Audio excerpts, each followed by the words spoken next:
Всемирный банк назвал лучший способ борьбы с бедностью – это повышение производительности труда, который может обеспечить рост доходов населения. Башкортостан участвует в профильном нацпроекте. По итогам прошлого года более 50 предприятий республики вошли в него. Обсудим первые результаты и ситуацию вместе с руководителем регионального центра компетенции в сфере производительности труда Русланом Нурдиновым. Руслан Рамилевич, здравствуйте. Здравствуйте. Вы согласны с мнением Всемирного банка? Да, конечно, согласен. Повышение производительности труда напрямую влияет на доходы населения. Объясню, почему это так. Повышая свою производительность труда, наша экономика, наши предприятия увеличивают выработку на одного сотрудника, повышается конкурентоспособность выпускаемой продукции, понижается себестоимость выпускаемой продукции. Тем самым предприятия могут увеличивать свои финансовые показатели, то есть это увеличить свою прибыль, выручку. Тем самым это позволяет выплачивать своим работникам дополнительные стимулирующие заработные платы, и что впоследствии ведет к повышению доходов населения. Ну и самое главное – развивать экономику. Да, самое главное – развивать экономику, потому что этот год показал то, что среди предприятий есть востребованность к инструментам бережливого производства. То есть наш национальный проект «Производительность труда и поддержка занятости» предполагает три направления. Это адресная поддержка повышения производительности труда. То есть мы предоставляем экспертов для повышения производительности труда на предприятиях. А как они работают? Мы выделяем экспертов. Это эксперты с различных крупных компаний, с развитыми производственными системами.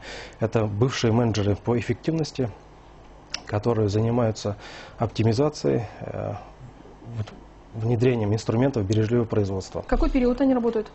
Активная фаза у нас составляет 3 месяца. На протяжении 3 месяцев эксперты наши заходят на производственную площадку предприятия, которое вошло в нацпроект, и с помощью рабочей группы, сформированной на предприятии, берут пилотный поток, сквозной пилотный поток, и начиная со склада сырья до склада готовой продукции раскладывают этот процесс, диагностируют его, выявляют потери и разрабатывают план мероприятий по устранению тех потерь, которые выявляются в ходе диагностики. Какие еще 2 направления? Еще 2 направления – это поддержка занятости. То есть в рамках поддержки занятости идет субсидирование затрат на обучение персонала. До 60 тысяч рублей субсидируется Министерством труда. То есть предприятия, которые включены в национальный проект «Производительность труда и поддержка занятости», имеют возможность субсидировать обучение своего персонала. И третье? И третье направление – это субсидированный займ. Предприятия, участники национального проекта, имеют возможность получить субсидированный займ от 50 миллионов до 300 миллионов рублей под 1% годовых по линии Федерального фонда развития промышленности на инвестиционные цели. Руслан Рамилевич, ну вот более 50 предприятий республики уже вошли, да, в 2019 году. Что вы увидели сейчас? Какие первые выводы? Мы увидели колоссальные резервы на предприятиях. То есть не всегда на всех предприятиях, практически на всех предприятиях имеется потенциал повышения производительности труда. Мы помогаем сократить время протекания процесса, это время полного изготовления продукта. Помогаем снижать незавершенное производство, запасы между переделами, между операциями. Тем самым помогаем высвобождать предприятию дополнительные финансовые ресурсы для того, чтобы они имели возможность инвестировать в свои же производственные мощности дополнительные деньги. Ну, про инвестиции мы с вами еще отдельно поговорим. А из каких секторов эти предприятия? В национальный проект «Производительность труда и поддержка занятости» могут включены 5 базовых несырьевых отраслей экономики.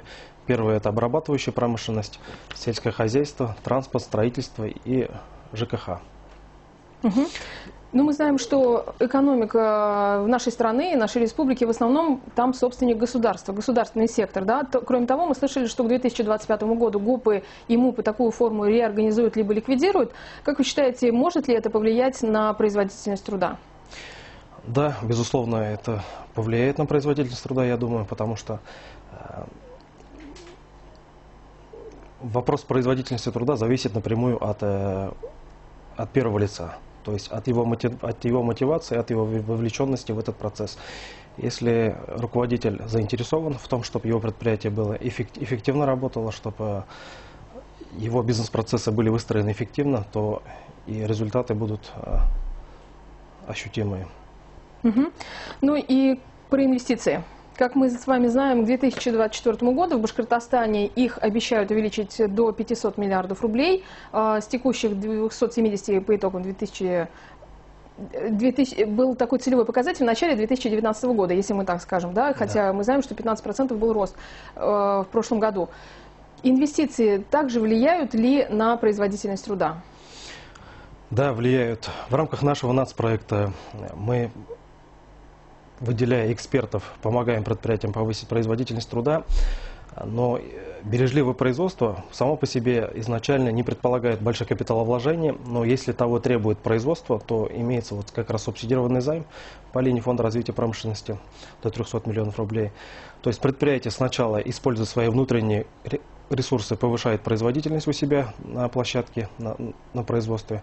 Когда уже эти ресурсы исчерпаны, имеется возможность взять субсидированный займ и дальше наращивать производительность труда, построив дополнительный поток, выстроив дополнительный процесс какой-то, таким образом. Ну а что стало предпосылками для того, чтобы нацпроект у нас был создан и заработал в стране? В целом, среди развитых экономик мы находимся не на самом первом месте по производительности труда. Если вот сравнивать даже с Норвегией, мы в 5 раз... У нас производительность труда в 5 раз ниже по сравнению с развитыми странами. Поэтому этот вопрос был озвучен в рамках майских указов президента Российской Федерации Владимира Владимировича. Поэтому президент страны поставил такую амбициозную задачу с помощью внутренних резервов и ресурсов предприятий повысить производительность труда, повысить конкурентоспособность выпускаемой продукции, то есть использовать свои внутренние ресурсы и резервы для повышения эффективности нашей экономики. В сравнении с другими российскими регионами опыт Башкортостана как выглядит?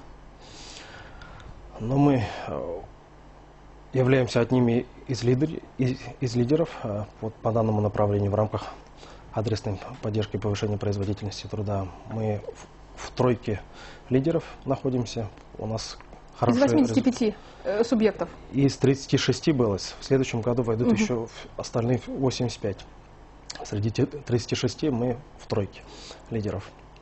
А какие целевые показатели на 2020 год? На 2020 год у нас еще вовлечь еще 27 предприятий. Вовлечь. Из суммарных уже будет 77 предприятий по всей республике. Будут включены в национальный проект производительность труда и поддержка занятости и помогать предприятиям повышать свою производительность. А какова доля это от общего числа предприятий в регионе будет? В национальный проект, как я уже сказал, могут войти предприятия с выручкой от 400 миллионов до 30 миллиардов рублей. В нашей республике их порядка 250. То есть если 77 предприятий из 250, это 1/3 часть предприятий в следующем году уже войдет в данный нацпроект. Плюс еще в следующем году рассматривается вопрос понижения планки до 200 миллионов рублей. То есть уже мы сможем включать в нацпроект предприятия с годовой выручкой от 200 миллионов до 30 миллиардов рублей. Ну и какой-то результат для экономики Башкортостана вы можете охарактеризовать? Какие параметры у него будут? Президент страны поставил задачу к 2024 году нарастить производительность по стране на 5% в год до 2024 года. А, кстати говоря, по итогам прошлого года в Башкортостане 2,3, если не ошибаюсь. Да, да. У нас более амбициозные показатели, потому что наша республика как бы вносит значительную долю ВВП страны. Поэтому у нас более амбициозные цели по сравнению с даже другими регионами. Спасибо большое, Руслан Рамилевич. Я напомню, что гостем программы «Интервью» в эфире башкирского спутникового телевидения был руководитель регионального центра компетенции в сфере производительности труда Республики Башкортостан Руслан Урдинов, и мы обсуждали производительность труда.